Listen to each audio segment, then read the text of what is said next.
So now you've seen that this is compiled the notebook, it's uploaded the pipeline, and it's running the pipeline.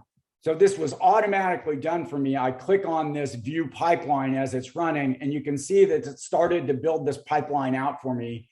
And I've got my load data step being built in a containerized pipeline step.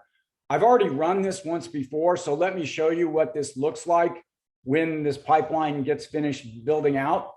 And you can see all the steps that we talked about before. Here's the load data step, here's the pre-processed data step, here's the model training step, and here's the model evaluation step. Now, the interesting thing here is that we didn't have to build a Docker container for each of these steps. We didn't have to put those containers into a repo, and we didn't have to write the pipeline's DSL to string all these containers together. This was all done automatically for us. When we hit this compile and run button here, it produced this pipeline for us. And this pipeline has a simplified and unsimplified view.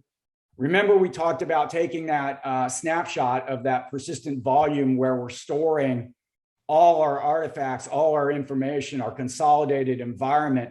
We have that here.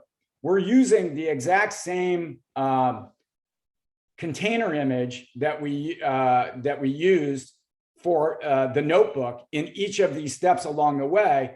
And then we're attaching that, that persistent volume to those container images, which allows us for exact replication of the environment.